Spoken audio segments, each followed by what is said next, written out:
여러분 안녕하십니까. 오늘은 2025년 3월 1일 3일절입니다.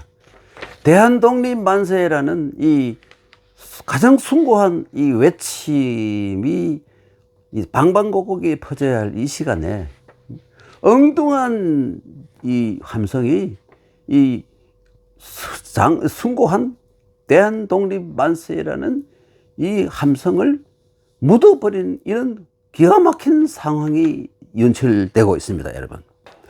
인간이 군거 생활을 시작한 이래 자기의 이익, 분리를 따지기 위해서 법정에서 소송을, 그러니까 시비곡직을 따지는 소송을 한 송사의 역사도 참 오래된 것일 겁니다. 그래서 뭐 솔로몬도 있고 뭐 여러 가지 많이 있지 않습니까?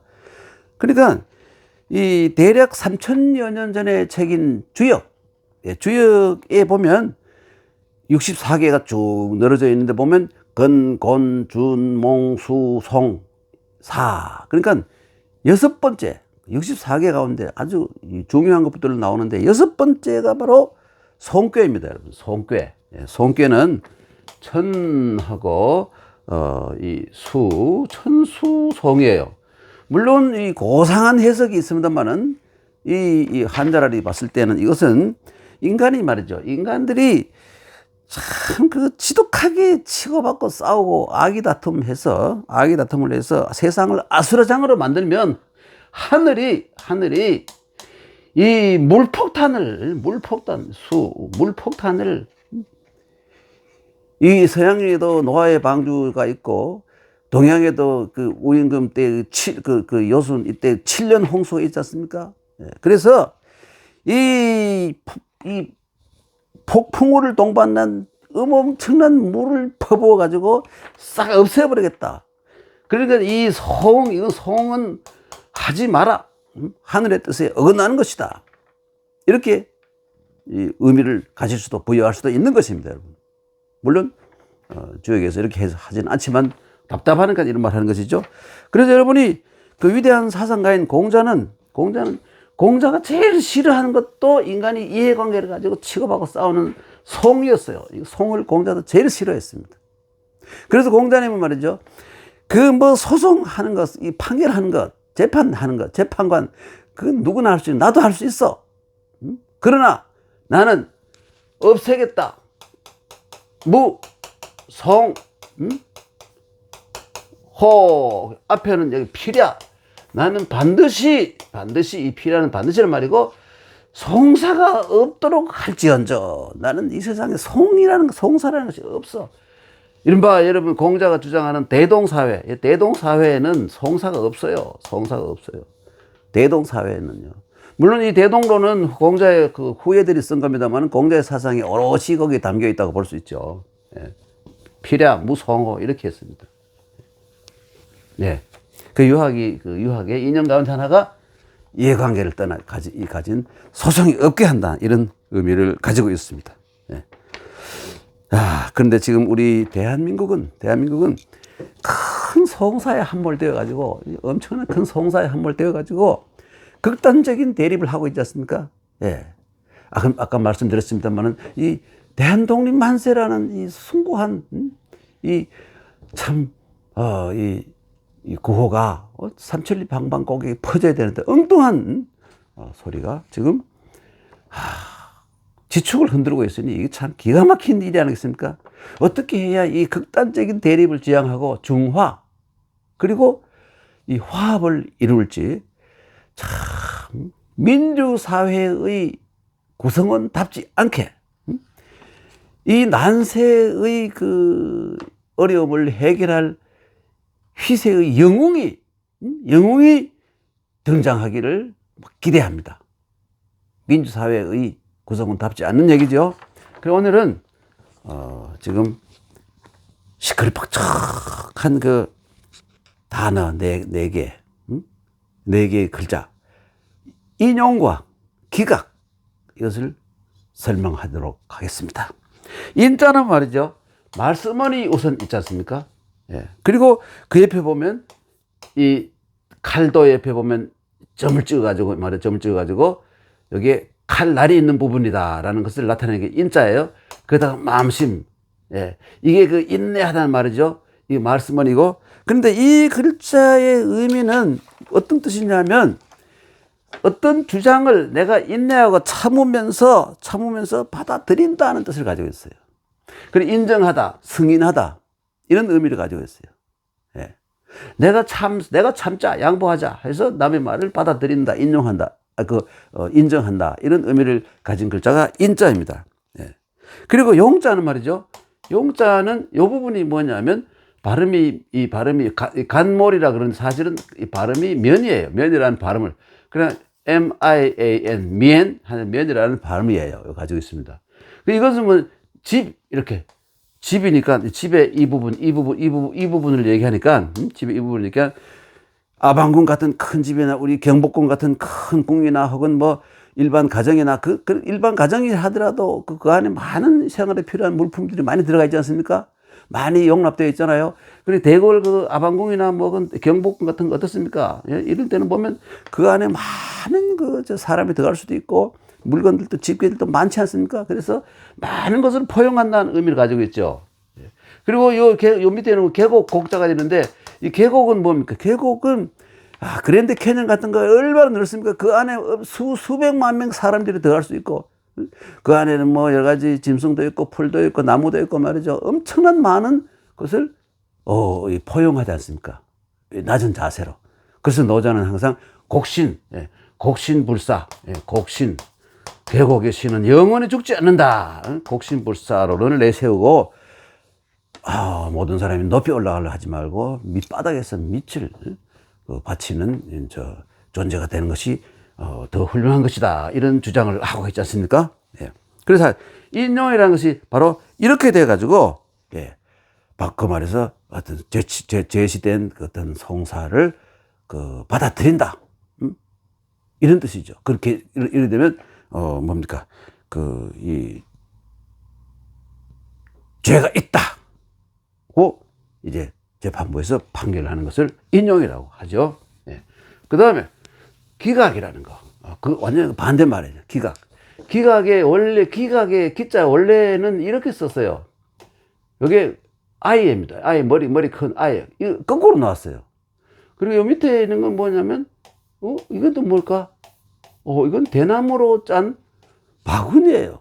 이게 뭐냐면, 뒤에 이 글자가 이 글자로 변합니다. 이런 모양이 돼요. 키잖아요. 키.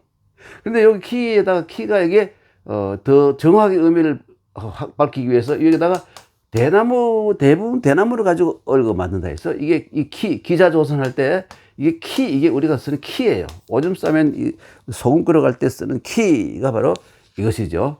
그리고 이게 키예요. 키에다가 아기를 하나 담아가지고 두 손으로 담아가지고 뭘 하느냐? 갖다 버린다는 뜻이에요. 그리고 이 글자가 뒤에 어떻게 변했냐면 이렇게 변합니다. 이렇게 변했어요. 이렇게. 나무목이 아니라 두 손이 변한 것이죠. 이 부분이 키가 되고, 여기 아입니다. 근데 이게 또 더 변해가지고, 이게 이렇게 하면 아이 머리가 보일 텐데, 요즘은 이렇게 획수가 하나, 둘, 네 획이 되어버렸어. 하나, 둘. 예. 여기는 하나, 둘, 세 획인데. 이렇게 되고, 여기다가 이렇게 해서, 이렇게 하고. 예. 요즘은 또 중국에서는 이것도 생략해버리고 말이죠. 이렇게 씁니다. 이렇게 버려. 여기. 이렇게 하고, 다시 중국에서는 이렇게 하고 이렇게 더 줄여버렸습니다. 현재 이렇게 쓰고 있어요. 보통 우리는 이 글자를 많이 쓰고 있죠. 이 글자도 쓰고. 원래 갑골문에서는 이런 모양이었습니다. 그 기라는 것은 이제 왜 애기를, 귀한 애기를 갖다 버리느냐? 꼭 죽은 애기도 아닌데 왜 갖다 버리느냐? 이거는 또 스토리가 있어요. 옛날에 어느 부족에 예쁜 여자인 강원이라는 이름을 중국에서요.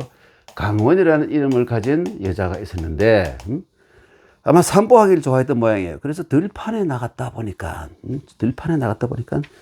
발자국이 큰 게 있는데 도저히 이게 사람 발자국이 아니에요. 아무리 커도 이런 거인의 발자국이 있는 거예요. 그래서 이 처녀가 여자가 호기심에 발을 거기에 탁 대었더니 감전이 돼가지고 기절에 쓰러져 버렸어요. 그리고는 배가 부르기 시작해서 처녀가 아기를 배가지고 아이를 낳았어요.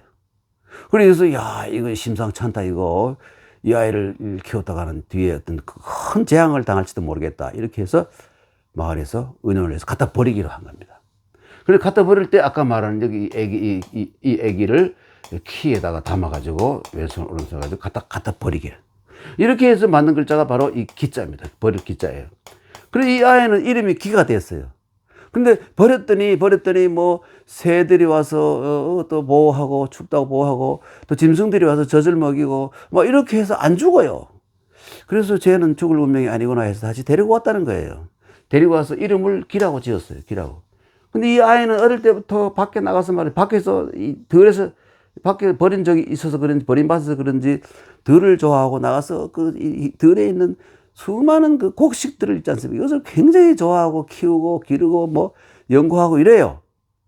그래서 얘가 그때 이 우임금이라는 임금이지 않습니까? 우임금이 이 친구를 불러가지고 너는 농사에 도 통했다 또 달인이라고 하니까 나를 도와서 농사에 관한 이 역할을 좀 하라. 그래서 요즘 말로 하면 농수산부 장관, 이 수산 없으니까 농림부 장관으로 임명했습니다.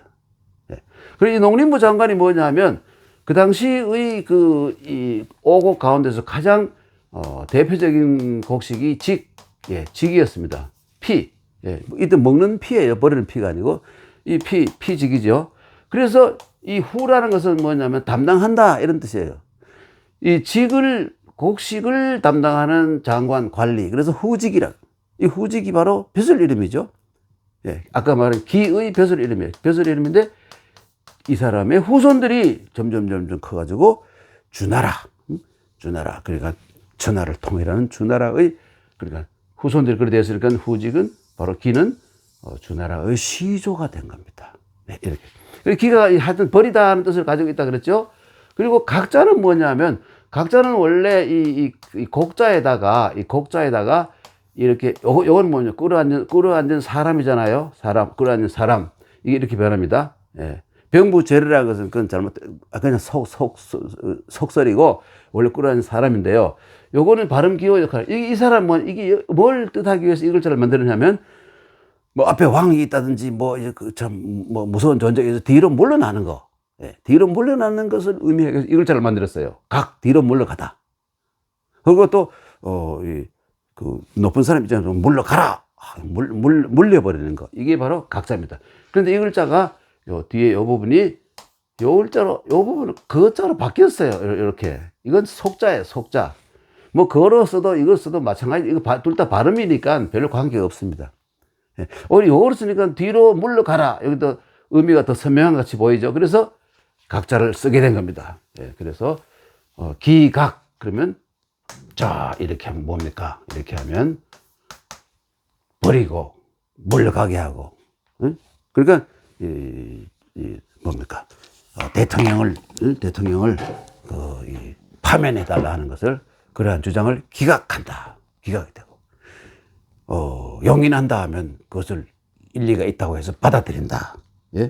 이런 뜻이 됩니다. 여러분 이 청나라의 참 천하의 명상이자 충신인 제갈공명이 멍청한 황제인 이 청나라 유비의 아들 유선 그 청나라 후주에게 간곡한 이제 편지를 쓰고 이제 위나라를 치러 가면 출사표를 던지지 않습니까? 거기 보면서 참 대왕 지금 우리나라는 지금 위험할 위자지요. 급할 위급하다. 그래서 이 나라가 그대로 존속하느냐 망하느냐 하는 그러한 때입니다. 이 가을이 아니라 때입니다. 시기입니다. 위급 전망지처럼 위급 전망의 시기. 여러분 우리나라가 과연 뭐 이 정도까지는 모르겠습니다만은 하여간 이 전망까지는 모르겠습니다만은 위급한 것은 틀림없는 사실인 것 같습니다. 하루 답답해서 저는 시대가 영웅을 낳는다 하는 좀 낡은 얘기가 있어요. 그것을 믿고 싶을 정도로 가슴이 답답합니다, 여러분. 오늘은 한자랄 인용과 기각 이 네 글자에 대해서 살펴보았습니다. 다음 시간에 또 뵙도록 하겠습니다. 안녕히 계십시오.